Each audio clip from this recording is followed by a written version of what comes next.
இந்த நாள் இனிய நாளாய் அமையட்டும். 16/5/2026 மே மாதத்திலே சனிக்கிழமையான இன்று ஸ்ரீ பராவோ வருடத்திலே வைகாசி மாதத்திலே 2ஆம் நாள், உத்தராயண புண்ணிய காலத்திலே வசந்த ருது என்கிற இந்த இளவேநீர் காலத்திலே ரிஷப மாதத்திலே இருக்கிறோம். சுக்லபக்ஷத்திலே வளர்விரை. பித்ரு தர்ப்பணம் அப்படிங்கிறது ரொம்ப முக்கியம். அதுலேயும் தான தர்மங்கள் அன்றைக்கு செய்வது ரொம்ப நல்லது. அப்படிப்பட்ட நாள்ல முன்னோர்களின் ஆசிகளை பெற வேண்டும் அப்படிங்கிறதுனால இன்னைக்கு அமாவாசை. அதனால இன்னைக்கு ரொம்ப நல்ல நாள். அமிர்த யோகம் கூடிய இந்த நாளிலே நீங்கள் செய்யக்கூடிய தான தர்மங்கள் ரொம்ப நல்லது. அதுலேயும் இன்னைக்கு கார்த்திகை நட்சத்திரமும் இருக்கு. கார்த்திகை விரதம் இருப்பதும் ரொம்ப நல்லது. சனிக்கிழமை கார்த்திகை விரதம்ல முருகனை நீங்கள் நினைக்கும் போது நீங்க நினைச்ச காரியம் நடக்கும் அப்படின்னு இருக்கு. அதனால இதையும் இன்னைக்கு பயன்படுத்தி கொள்ளலாம்.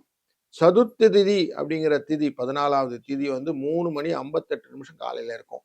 பின்பு அமாவாசை திதி வந்துவிடும். பரணி என்கிற நட்சத்திரம் இன்னைக்கு மாலை 5:54 வரைக்கும் இருக்கும். பின்பு கார்த்திகை நட்சத்திரம் வரக்கூடிய இந்த நாளிலே நல்ல நேரம் காலை 7:30 8:30 மணி வரை, மாலை நேரத்தில் 9:30 10:30 மணி வரை, ராகு காலம் 9:10, குளிகை நேரம் 6:07, யமகண்டம் 1:03. கிழக்கு பக்கம் செல்பவர்கள் தயிரை அருந்தி செல்வது நல்லது. இன்றைக்கு ரிஷப லக்னத்திலே 4 நாழிகையும் 36 வினாடியும் சூரிய பகவான் இருக்க போகிறார். 5:54 சூரிய உதயம். சித்திரை மற்றும் சுவாதி நட்சத்திரம் என்ற துலா ராசிக்குள்ளரை இன்னைக்கு சந்திராஷ்டமம் இருக்கிறது.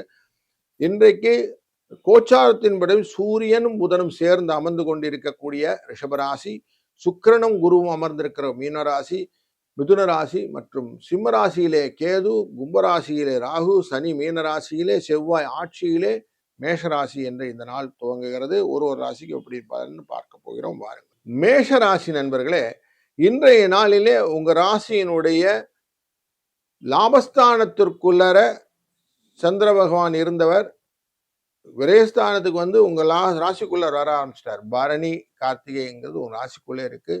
அங்க உட்கார்ந்துக்கிறார். இந்த ராசிக்கு 4ஆம் இடத்துக்காரர் இவர். அதனால உங்க மனசுல லாபத்தை பற்றின எண்ணங்கள்லாம் நிறைய இருக்கும். இன்னைக்கு இன்றைய நாளிலே அதிர்ஷ்ட தேவதையாக முருகனை நினைத்து கொள்ளுங்கள்.